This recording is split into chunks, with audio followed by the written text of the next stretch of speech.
Subscribe करा आपल्या YouTube चॅनलला, शेजारी असणाऱ्या बेल आयकॉनला सुद्धा प्रेस करून द्या. नमस्कार विद्यार्थी मित्रांनो, MPSC IQ एज्युकेशन या यूट्यूब चॅनलवर तुमचं सर्वांचं स्वागत आहे.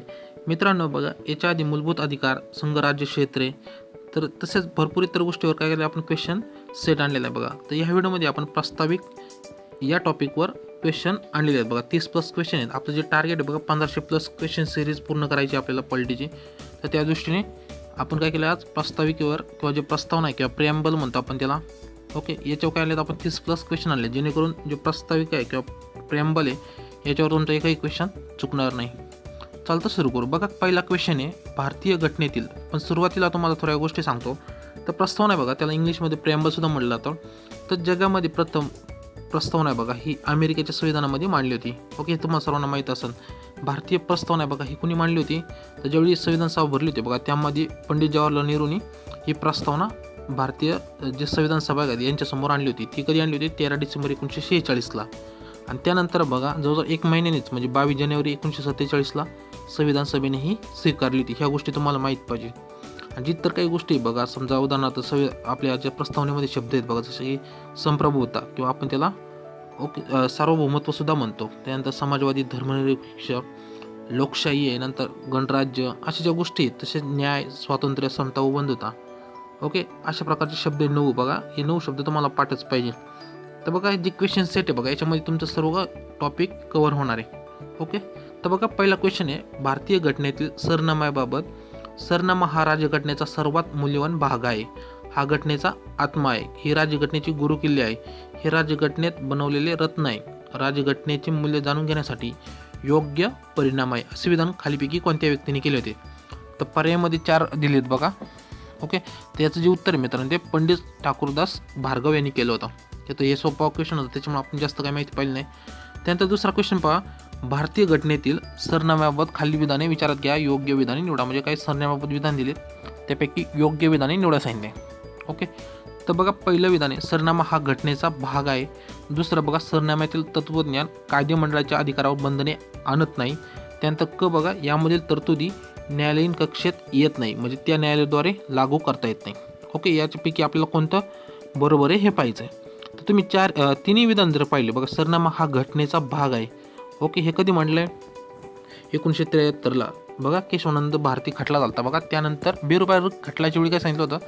सरनामा हा भाग नाही. पण त्यानंतर बघा 1973ला केशवानंद भारती खटला झाला होता बघा. त्यावेळी सर्वोच्च न्यायालयाने स्पष्ट सांगितले की सरनामा हा घटनेचा भाग आहे. कारण ज्यावेळी बघा संविधान सभा भरली होती, ओके, तर त्यावेळी त्यांनी जे संविधानामध्ये टाकायचं बघा, सुरुवातीलाच काय झालं, सरनामा आणला होता. ते कोणी आणला? ते नेहरूने. कधी आणला होता? 13 डिसेंबर 1946ला. म्हणजे संविधानामध्ये काय काय टाकायचं आहे, तर ते सर्व या गोष्टी सरनाम्यामध्ये आणल्या होत्या. ओके, हे माहीत पाहिजे. त्याच्यामुळं ज्यावेळी सर्वोच्च न्यायालयाने निकाल 1973ला, त्यावेळी सांगितलं की सरनामा हा घटनेचा आत्मा आहे. ओके, तर त्याच्यात जी माहिती असणार ती संविधानामध्ये जी माहिती बघा ती सर्व सरनाम्यामध्ये असते. म्हणून काय म्हटलं जातं? सरनामा हा घटनेचा भाग आहे, असं म्हणून निर्णय कधी दिला? 1973ला केशवानंद भारती खटला झाला होता. ओके, तर पहिलं विधान समजलं तुम्हाला.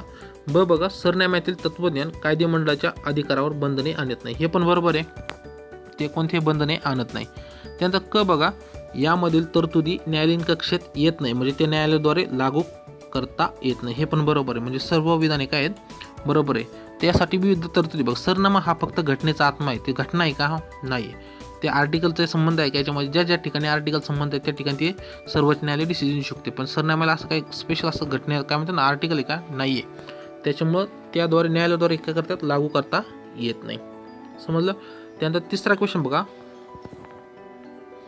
13 डिसेंबर 1946 रोजी पंडित नेहरू यांनी संविधान सभेत मांडलेल्या उद्देश पत्रिकेला संविधान सभेने कोणत्या दिवशी संमती दिली?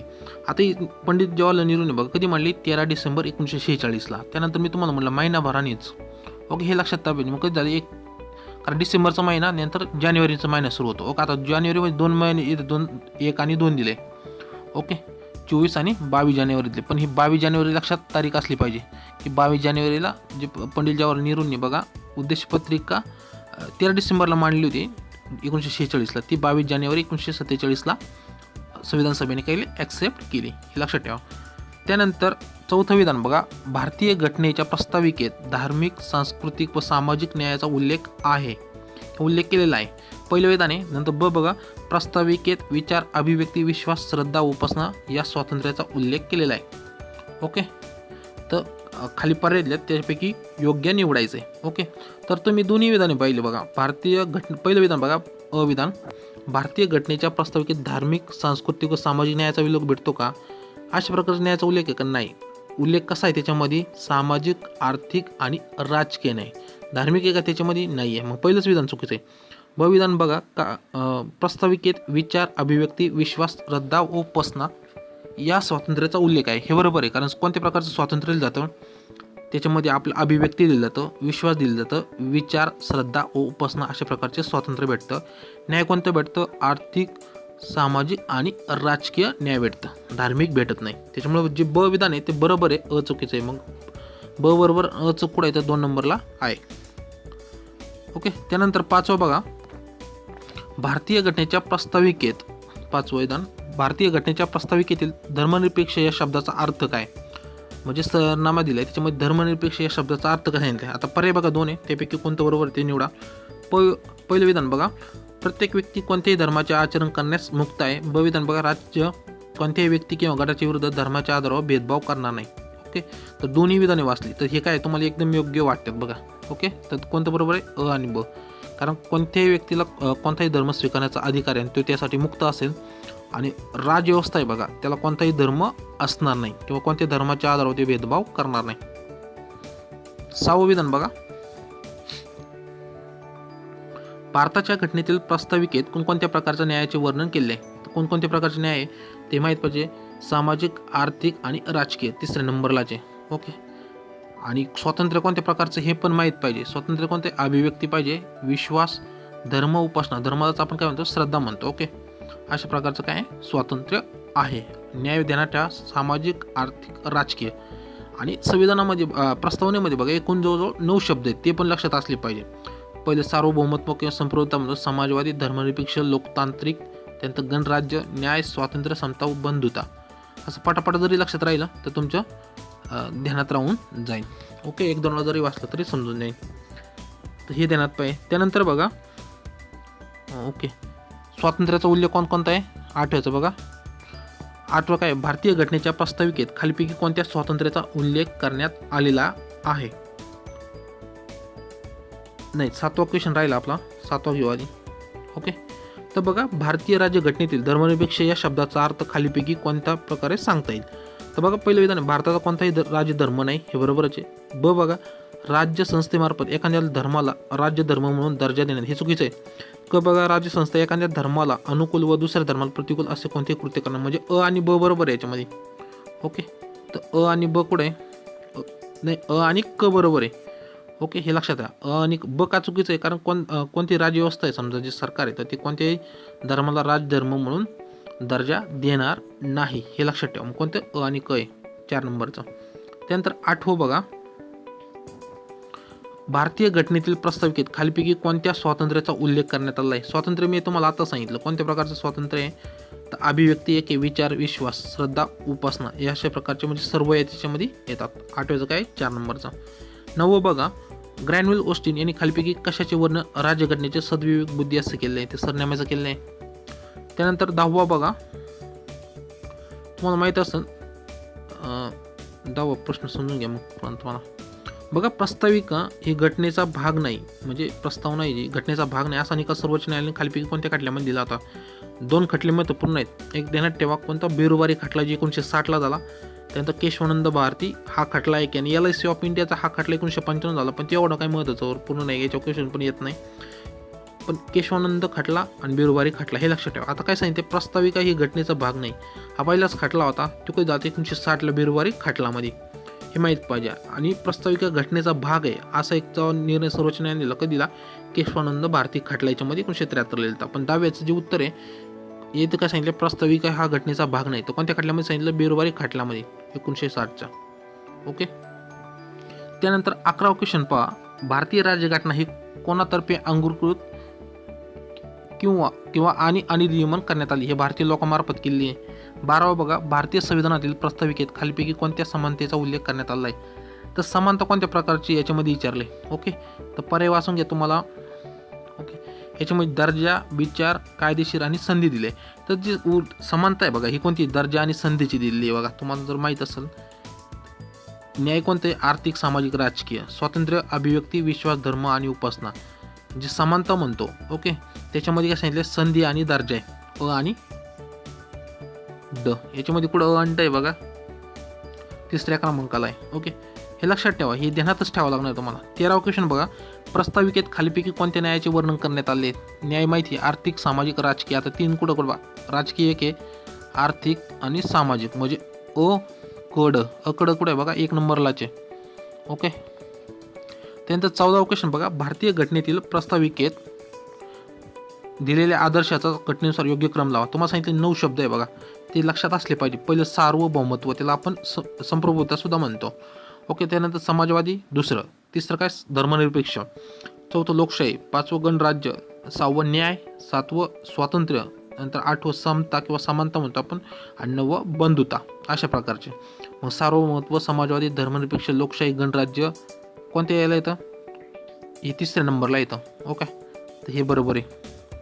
त्यानंतर 15वा क्वेश्चन, भारतीय घटनेचा स्रोत डॅश डॅश आहे. तर भारतीय घटनेचा स्रोत विचारलं आहे, ही भारतीय जनता आहे. ओके, घटना समिती स्रोत आहे का, नाही आहे. ओके, हे लक्षात असलं पाहिजे, नाही तर वरील सर्व लिहिताना चुकीचं आहे. भारतीय जनताचे फक्त ब्रिटिश पार्लमेंट येत नाही त्याच्यामध्ये. त्यानंतर 16वा बघा, भारतीय घटनेच्या प्रस्ताविकेत खालीपैकी कोणत्या उद्देशाचा उल्लेख करण्यात आलेला आहे. याच्यामध्ये काय लिहिले, घटनेच्या प्रस्ताविकेत खालीपैकी उद्देश कसा चालला आहे. पर्याय बघा, स्वातंत्र्य, न्याय, समता आणि बंधुता. ओके, तर सर्व याच्यात बघा प्रस्तावनेमध्ये स्वातंत्र्य सुद्धा आहे, न्याय सुद्धा दिले, समानता पण दिले आणि बंधुता पण दिले. हे शेवटचे 4 शब्द आहे बघा. ओके, आणि पहिले 4 कोणते आहेत, सार्वभौमत्व, समाजवादी, धर्मनिरपेक्ष आणि लोकशाही आणि गणराज्य एक आहे 5वं. ओके, आणि हे शेवटचे 4 म्हणजे एकूण 9 आहेत. त्यानंतर 17वा बघा, भारतीय प्रस्ताविकेतील सार्वभौम या शब्दाचा अर्थ काय. सार्वभौम म्हणजे कोणत्याही देशाचं भारतावर राज्य नाही. भारत एक इंडिपेंडंट म्हणतो ना आपण. ओके, संप्रभू राष्ट्र म्हणजे त्याच्यावर कोणत्याही राज्याचा अधिकार नाही, कोणत्याही देशाचा अधिकार नाही. ते स्वतः, त्या देशातले लोक, ते स्वतः जे निवडलेले व्यक्ती आहेत बघा, ते स्वतः डिसिजन घेतील, कोणाचा दबाव नाही वगैरे, त्याचा अर्थ स्पष्ट होतो. ओके, आता विधान बघा, पहिलं, भारत हा स्वतंत्र असून त्यावर कोणत्याही परकीय सत्तेचे आधिपत्य नाही. हे बरोबर आहे. ब बघा, परकीय प्रदेश मिळवणे तसेच स्वतःचा प्रदेश परकीय देशात बहाल करणे हे चुकीचं आहे. परकीय प्रदेश मिळवणे तर स्वतःचा प्रदेश परकीय देशात बहाल करणे हे विधान. 1 मिनिट. क बघा, संयुक्त राष्ट्र, राष्ट्रकुल यासारख्या संघटनेचे सदस्य स्वीकारल्यास सार्वभौमत्वाचा लोप होतो. तर क्वेश्चन बघा, पहिलं तर बरोबर आहे. दुसरं बघा, परकीय प्रदेश मिळवणे तसंच स्वतःचा प्रदेश परकीय देशात बहाल करणे, असं केलं कधी बिरुबारी खाटल्याच्या टायमाला केलं बघा. तर ओके, तर हे सुद्धा त्याचा अर्थ होतो, पण त्याच्याने अर्थ असं स्पष्ट होत नाही की दुसऱ्या देशाचं आपल्यावर राज्य आहे. कारण आपण इथं पहिलेच वाक्य परकीय प्रदेश मिळवणे म्हणजे दुसऱ्याचा प्रदेश आपण घेऊ शकतो काही कारण असतं. तसं बांगलादेशमध्ये सुद्धा भारत बांगलादेश बघा, ओके, त्याला भारत पाकिस्तान सुद्धा म्हटलं जातं. ओके, तिसरं विधान चुकीचं आहे, कारण संयुक्त राष्ट्र, राष्ट्रकुल यासारख्या संघटनेचे सदस्य स्वीकार सार्वभौमत्वाचा लोप होतो. हे चुकीचं आहे, कारण जर तुम्ही एक विधान पाहिलं असतं बघा, जे संविधान समितीचं आहे बघा. ओके, त्यांनी त्यावेळी सांगितलं होतं की जरी आपण 1947च्या आसपासच आहे बघा, त्यांनी त्यावेळी सांगितलं की ज्यावेळी बघा आपण म्हणतो ना कॉमनवेल्थ कंट्रीचं ज्यावेळी सदस्य घेतलं बघा, त्यावेळी संविधान समितीचे सदस्य होते, त्यांनी सांगितले आपण जरी सदस्यत्व घेतलं तरी भारतीय संप्रभुत्वाला याच्यापासून धोका नाही. त्याच्यामुळं यासारख्या मग गोष्टीमुळे काय होतं, सार्वभौमत्वाचा लोप होतो का, नाही. मग 17व्याचं तिसरं काय चुकीचं आहे, याच्यामध्ये फक्त अ आणि ब बरोबर आहे पहिलं. त्यानंतर पहिलं बघा 8वा क्वेश्चन पहा. 18वा क्वेश्चन, भारतीय घटनेतील प्रस्ताविकेत धर्मनिरपेक्ष या शब्दाविषयी खाली विधाने विचारात घ्या. अविधान बघा, हा शब्द प्रस्ताविकेत 42व्या घटनादुरुस्तीने जोडण्यात आला. हे चुकीचं आहे, 42व्या 1976 जोडला. ब बघा, भारतात कोणताही राजधर्म नसेल. हे बरोबर आहे. प्रत्येक व्यक्तीला कोणत्याही धर्माचे आचरण करण्याचे स्वातंत्र्य असेल. हे पण बरोबर आहे. आपल्याला काय विचारलंय, खाली विधाने विचारलं, मग पर्याय योग्य निवडायला सांगितलंय. ओके, तो कोणता जोडतो बघा, ह्याच्यामध्ये पहिलं चुकीचं आहे. 42 सांगितलं ना, ब आणि क बरोबर आहे, दुसऱ्या नंबरचा पर्याय. त्यानंतर 19वा बघा, गणराज्य या संकल्पनेचा अर्थ काय. गणराज्य म्हणजे जनतेद्वारे निवडलेले जे लोक निवडितात त्यानुसार राज्य संस्था चालती, त्याला गणराज्य म्हटलं जातं. तर बघा विधान पहिलं, गणराज्यात सर्व सार्वजनिक कार्यालय सर्वांना खुली असतात. ब बघा गणराज्यात सारखीय सर्वमत्व हे लोकांच्या हाती असते. ओके, हे माहीत पाहिजे. हे दोन्ही बरोबर आहेत. तर गणराज्य सर्व सार्वजनिक कार्यालय सर्वांना खुली असतात, हे पण बरोबर आहे आणि दुसरं पण बरोबर आहे.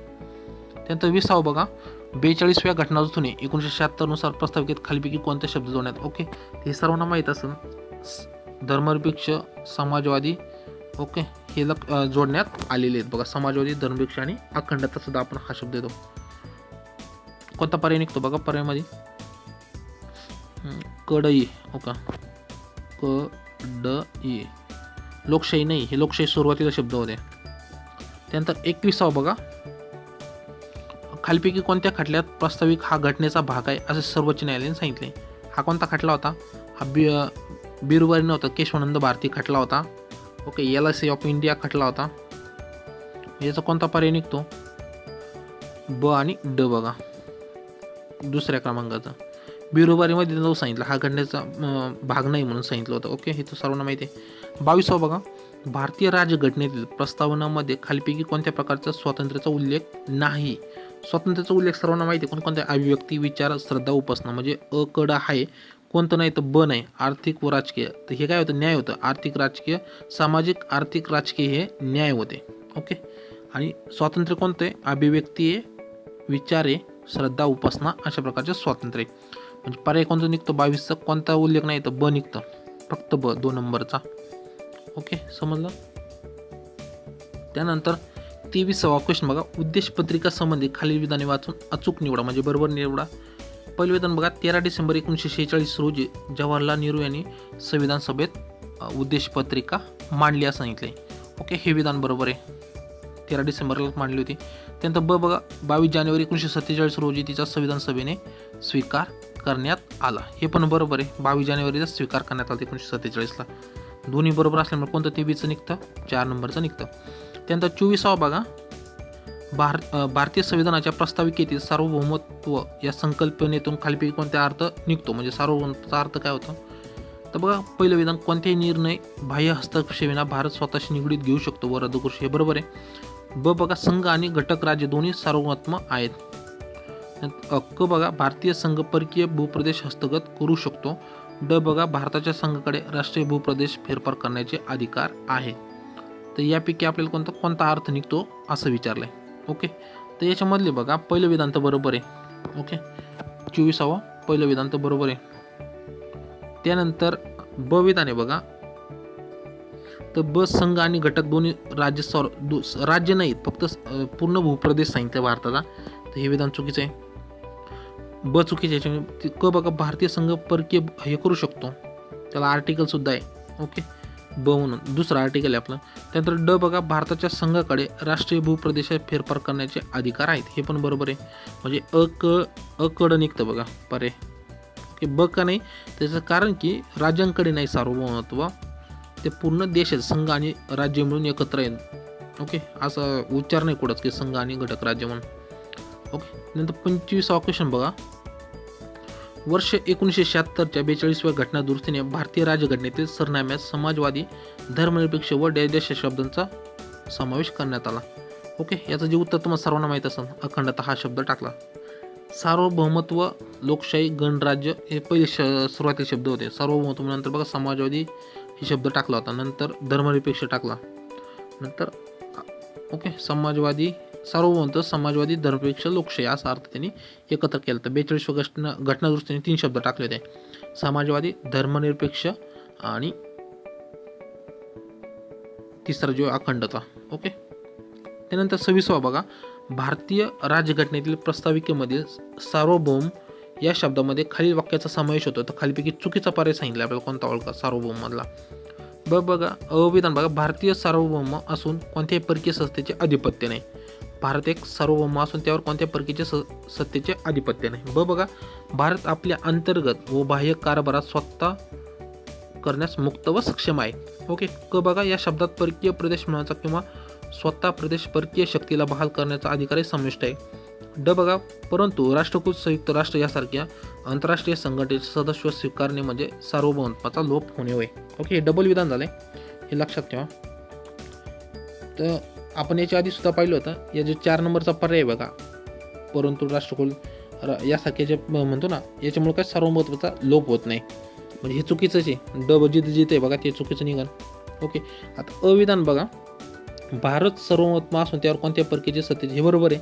आपल्याला चुकीचं विचारलं आहे, म्हणजे हे नाही, फक्त ड निघतो. तर ब पण विधान चेक करून बघू आपण. भारत आपल्या अंतर्गत व बाह्य कारभार स्वतः करण्यास मुक्त, हे बरोबर आहे. क बघा, या शब्दात परकीय प्रदेश म्हणतो, हे पण बरोबर आहे. आर्टिकल 2 म्हणतो आपण त्याला. ओके, तर मग 26चं कोणतं आहे चुकीचा, तर फक्त ड निघतं, हे लक्षात ठेवा. ओके, 27 बघा, भारतीय घटनेतील, मित्रांनो क्वेश्चन वाचायला थोडा टाईम लागतो आणि थोडं अंडरस्टँड करण्यास सुद्धा टाईम लागतो, त्याच्यामुळे आपल्याला काय होतं, पूर्ण पर्याय जुळवणं सुद्धा महत्त्वाचं आहे त्यावेळी. ओके, तुम्हाला समजलं असेल. 27 बघा, भारतीय घटनेतील प्रस्तावना ही डॅश डॅश आहे. तर घटना कशी आहे बघा, पहिलं पर्यायमध्ये हे तर घटनेतील प्रस्तावना ही काय आहे, संविधानाचा भाग आहे, त्याच्यामध्ये दुरुस्तीसुद्धा केली शकते, कारण हे 42व्या घटना दुरुस्तीने 1976ला काही दुरुस्ती केली आहे. म्हणजे पर्याय कोणता निघतो बघा याच्यामध्ये, ओके तिसराच निघतो. ओके, 27वा तिसरा. त्यानंतर 28वा बघा, भारतीय घटनेतील प्रस्तावनेत उल्लेख केलेल्या आर्थिक न्यायाचा अर्थ काय होतो. तर आर्थिक न्याय बघा 3चे आहेत, सामाजिक, आर्थिक आणि राजकीय न्याय. तर जी आर्थिक न्यायाचा अर्थ असा होतो, ओके पर्यायामध्ये बघा, पहिलं संपत्ती समान वितरण, दुसरं कायदेशीर प्रशासनात समानता, तिसरं समाज आर्थिक क्रांती, हे तर काही नाही. चौथं गरिबांना स्वस्त, हे पण नाही. तर कोणतं निघतं बघा, ओके पहिलंच निघतं संपत्तीचे समान वितरण. ओके, याच्यामध्ये समानता आणि न्याय हे शब्द वेगळे आहेत बघा. समाजवादी आणि आर्थिक न्याय, कारण कधी कधी होतं समाजवादीमध्ये सुद्धा संपत्तीचे आर्थिक जे वितरण आहे बघा, ते सारखं वाटतं. कारण ज्यावेळी बघा आपली जी समाजवादी आहे आणि लोकशाही समाजवादी आणि दुसरं एक म्हणजे साम्यवादी समाजवादी, हे दोन आहे. तर समाजवादी जे साम्यवादी समाजवादी बघा, याच्यामध्ये जे संपत्तीचे वितरण आहे बघा सर्वांना समान दिलं आहे, त्याच्यामुळे इथं कन्फ्युजन होण्याची शक्यता आहे.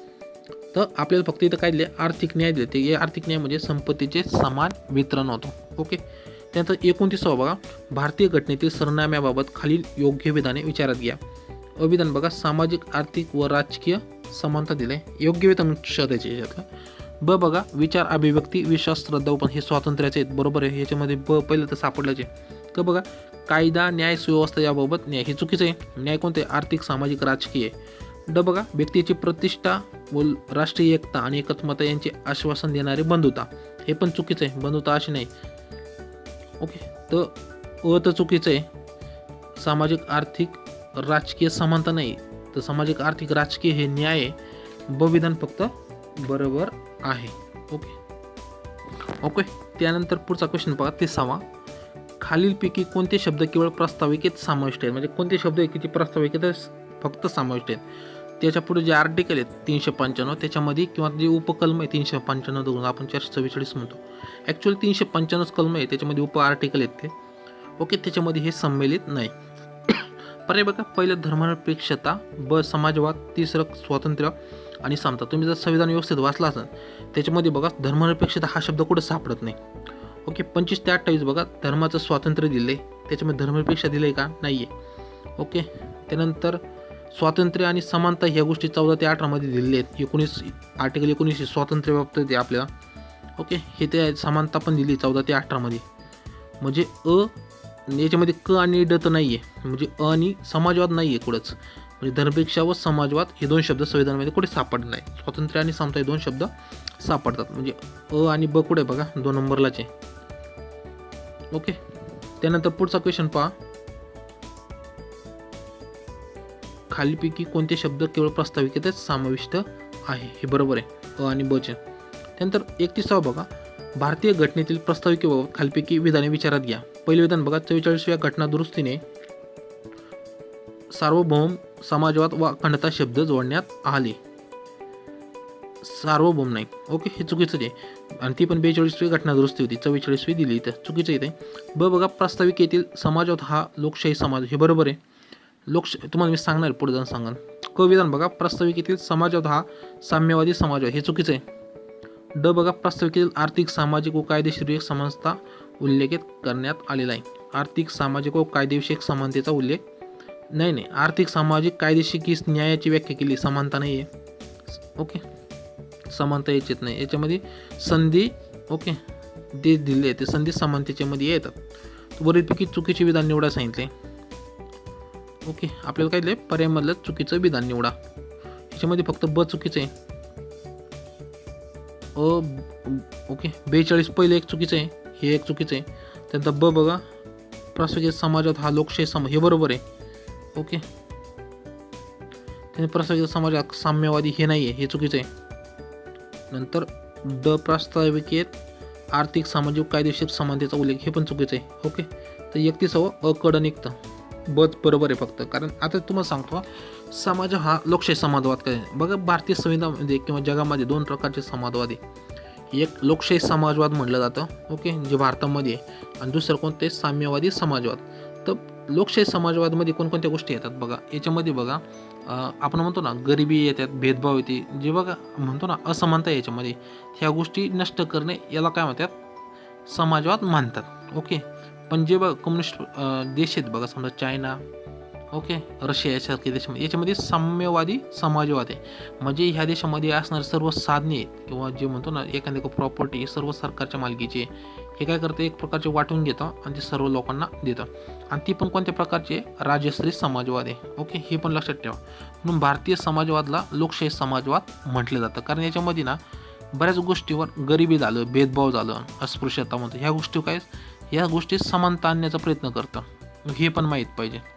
ओके, म्हणजे गरीब श्रीमंत झाले, उच्च नीच झाले, अशा प्रकारचे जे प्रॉब्लेम आहेत बघा, ते एक समान पातळीवर आणणं हे भारतीय समाजवादाचा प्रयत्न आहे. म्हणून 42वी घटना दुरुस्ती झाली 1976ला, त्याच्यामध्ये हे शब्द जोडण्यात आले.